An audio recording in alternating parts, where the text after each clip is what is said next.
I'm Diana Artene, PhD in Oncology Nutrition, and I will present in short fat loss solution for overweight breast cancer patients with sleep disturbances. There are two types of medical treatments.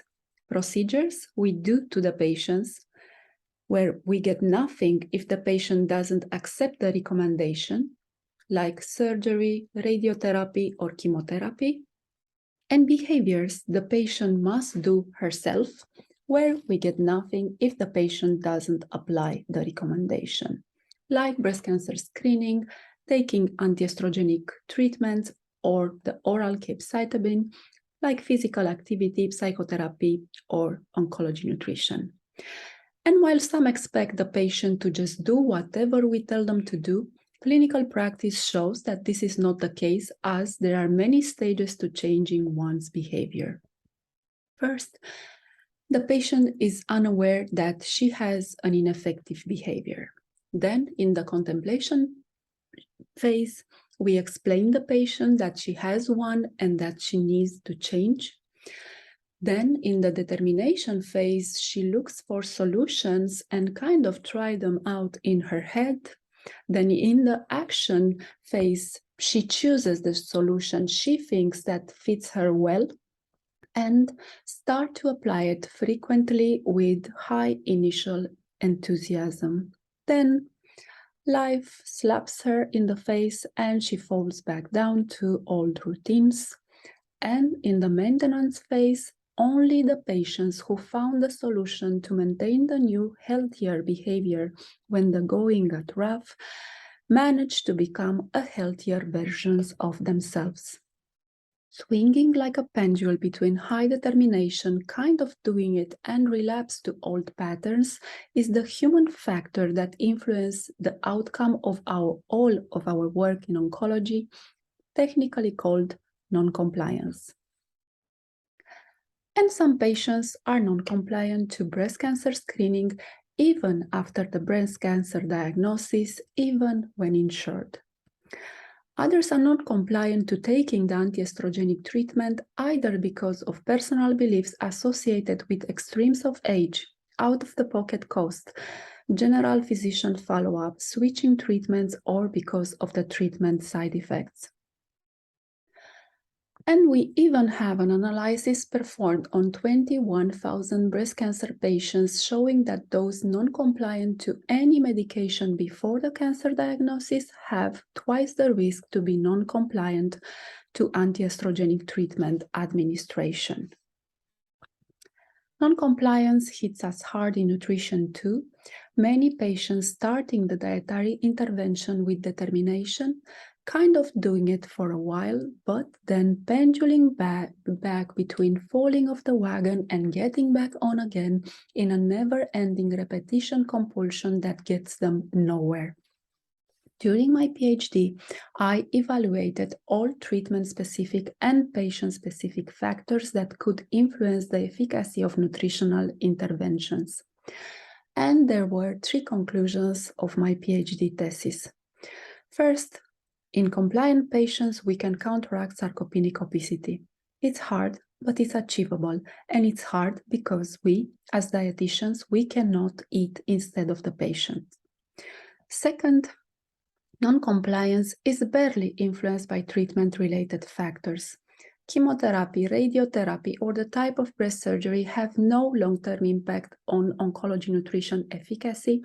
The only fact that we saw here was that patients on tamoxifen lost less weight and visceral fat than those on aromatase inhibitors, but this had nothing to do with tamoxifen itself, but with patients on tamoxifen being younger.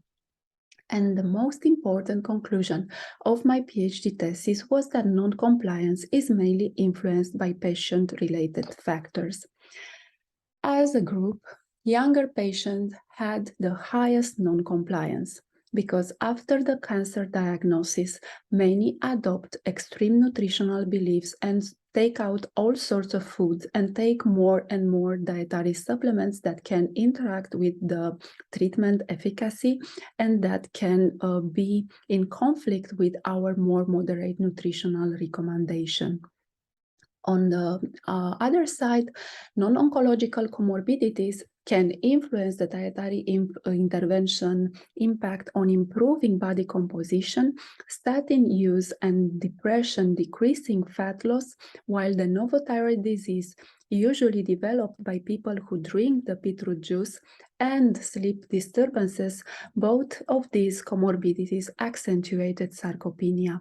Thus, we need to acknowledge that in patients with comorbidities, we must add clinical nutrition to the oncology nutrition adequate for each breast cancer patient's immunohistochemistry. The motivation behind my PhD was finding ways to address obesity in breast cancer patients, as obesity increases the breast cancer-specific and all-cause mortality risk by decreasing some of the breast cancer treatment and efficacy, and by increasing treatment side effects and complications. It was a big 24-month study preceded by a handful of smaller pilot studies we performed at the Oncology Institute in Bucharest.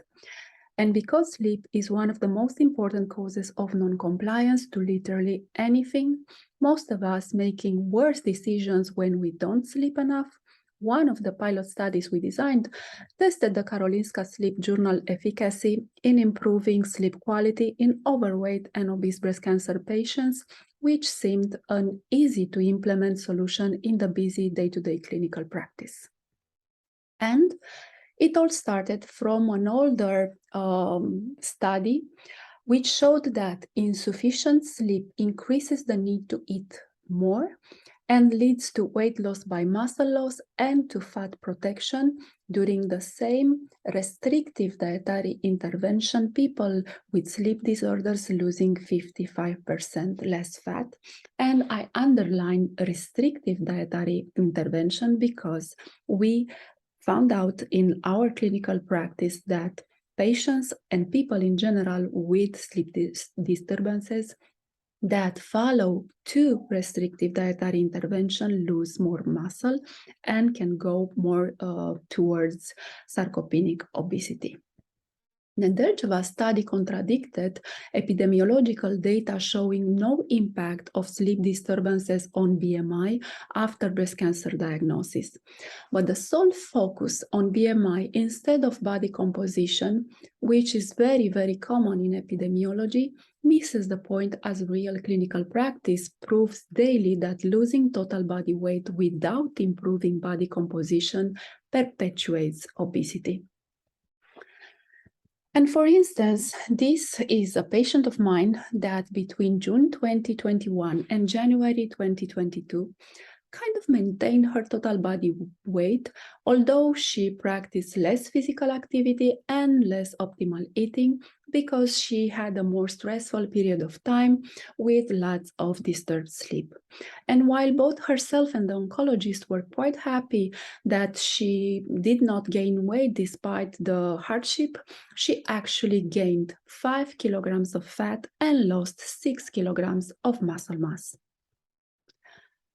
And just looking at BMI says nothing, because sleep disturbances don't just increase non-compliance, but associate muscle loss. And sarcopenia is as strongly related with decreased survival as high adiposity.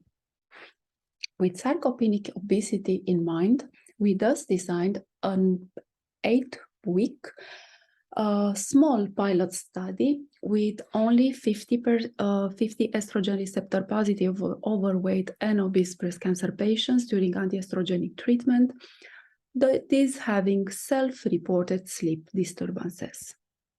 We proposed a moderately higher protein Mediterranean type of diet, and we asked our patients to eat only when hungry normal foods naturally high in protein, calcium, omega-3 fatty acids, pre and probiotics.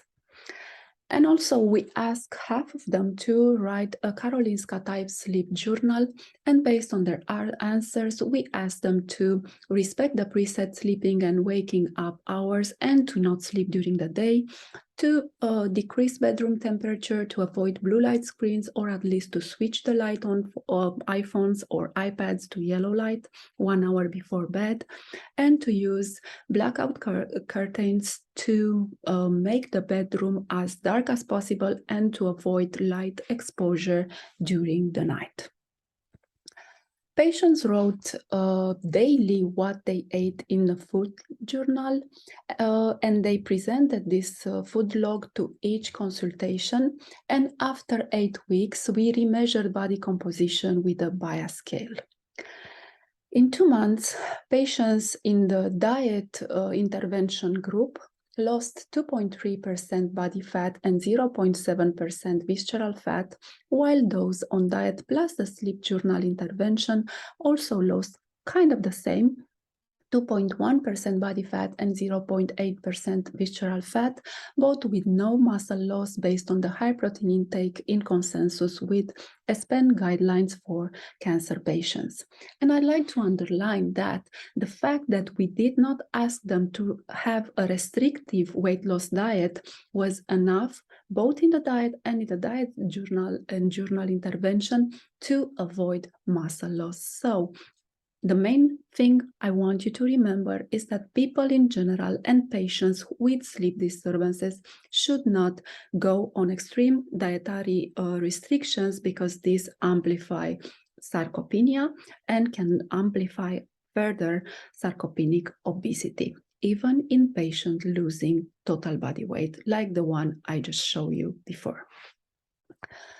There was no fat loss difference between patients with or without depression in the diet group, but the second thing we observed was that patients with depression in the diet plus sleep journal intervention obtained no statistically significant results, neither for weight loss nor for fat loss.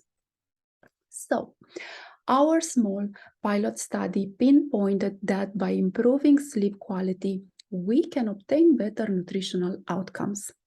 But simple to use, free and available tools like the Karolinska sleep journal are not effective in any patient, non-compliance being 3 times higher in patients with depression.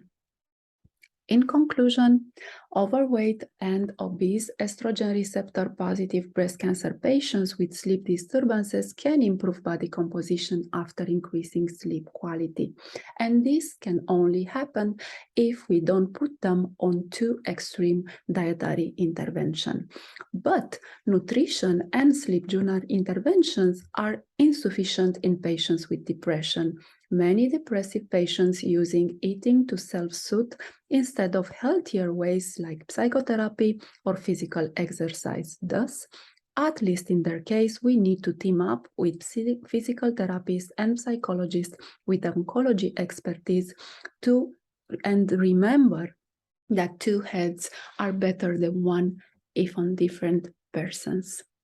And finally, to increase adherence, thus efficacy, nutrition interventions should first-hand address non-compliance. Thank you.